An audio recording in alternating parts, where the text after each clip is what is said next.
explain to the fans. Yes. Explain to the people listening how the fans were in Puerto Rico during that time. Fans. Well, I was the first time I saw the show, whatever. I was a fan, of course, and I visit the buildings, the cards, and you have people exciting people inside the matches big time.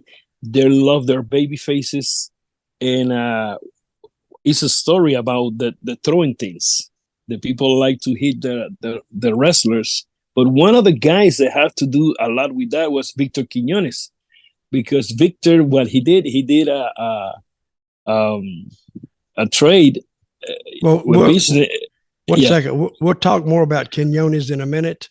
Yes, but yes. but tell me about Quiñones. Quiñones, ladies and gentlemen, is the guy who later on started the opposition to the company that Savio was working with now with Carlos.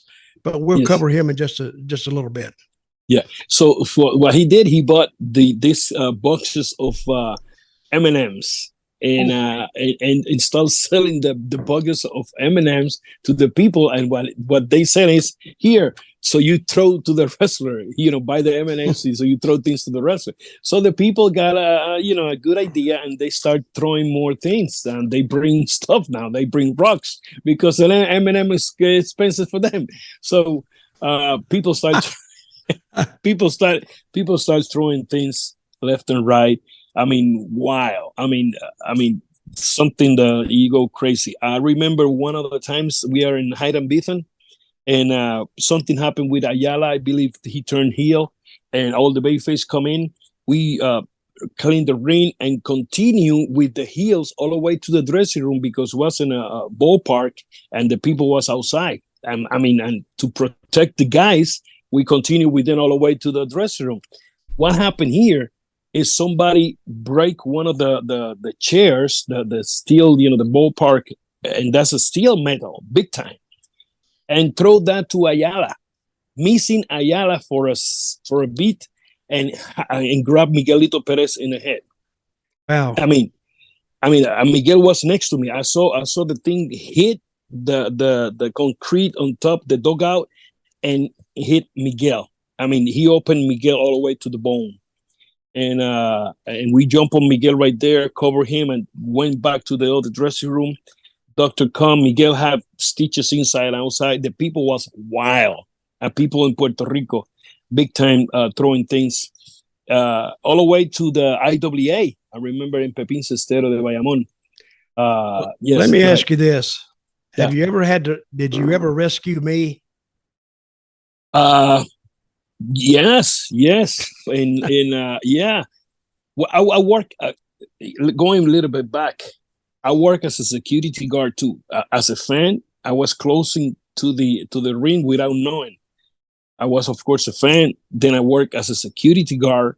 Then I was inside the ring. But by the time that I work here, you don't work here in Puerto Rico in that time. But in IWA, when the things happen and people start throwing things, we defend the wrestlers going back to the dressing room, because people throwing, was crazy. To a point. Listen to this. I don't know, you probably don't remember. I remember that big time. One time we did an in-ring in Pepín Cestero, and the people was so hot, so mad of what I say. Now this is the outdoor baseball stadium. No, Pepín Cestero is the close one. Inside. The inside. Pepín, Betances. So the people got so mad, they started throwing things. Bad. That was dirty, and we don't have ringside at that time. I remember when I went back to the dressing room, the people, they're so nasty and dirty. I come back to the ring again.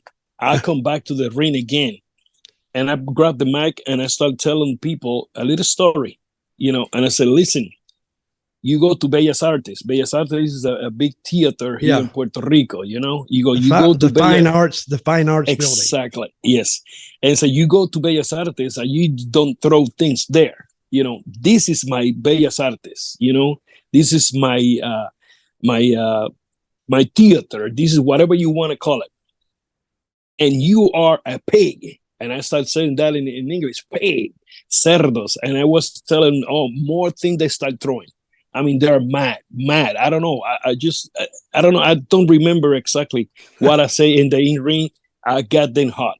So from all that things that they throw there, my friend, unbelievable. Only two things went to my face.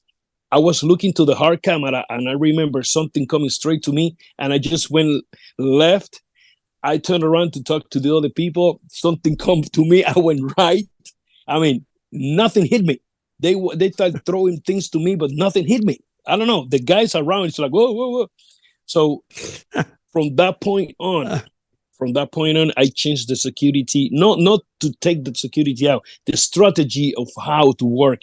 Right now, my friend, many years later, and we cleaned that. No more throw. I start, anybody that throw something out, anybody that throw whatever out of the building, you lose your money because you are a pig, So I tell them, I start taking people out. In my way to the dressing room, some lady throw me some sandals, their shoes. I pick it up. I remember I pick it up brand new. Say Payless in the bottom. I say, this son of a gun is going to, as I see, this son of a gun is going to go back with the, to take back the shoes. So I went to the dressing room. I throw the sandals right there, brand new. I believe she bought it, box, went to the wrestling bare shoes, bare feet, and taking the shoes in the hand, because don't even have a scratch.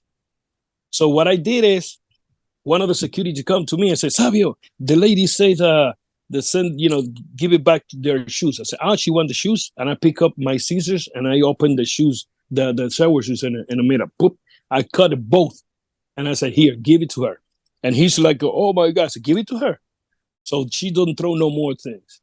So brand new shoes cost her money to be a pig. So we laugh about it. He come back after that and she's mad. He was cursing you. She was, I said, whatever. So the people here in Puerto Rico, spark plugs, rocks, pampers, glass, beepers. They throw me with beepers. Remember they got the beepers. They throw me with a beeper. I mean, we got the people so hot that they went crazy. And the people I tell some of this stuff to, they look at me like, yeah, whatever. But sellouts in those big stadiums there was normal. Crazy. Yeah. I mean, you could go and you'd have you would have a 12,000 or a 17,000 seat sellout, and the people, and I always tell this story that when I worked for Carlos the first time, he would put his main event on fourth. Four all the time. And I thought that was the stupidest thing I'd ever seen in my life. Yeah. So I brought it up to him one day. I said, I wasn't a smart ass about it because he was the boss. I went, hey, why do you put the main event on fourth? He said, well, the people here like to drink. And he said, if we waited to later in the evening, put that main event on, that's the heater match. He said, you'd never get out of there. People would be so drunk, they wouldn't care. Yeah. And they would actually hurt themselves trying to hurt you. Yeah. And after I saw how those people reacted to some of my stuff I did down there, I thought he was the smartest guy in the world, putting that main event on fourth so we could go out and get ready and sometimes even leave early. But sometimes you couldn't even do that.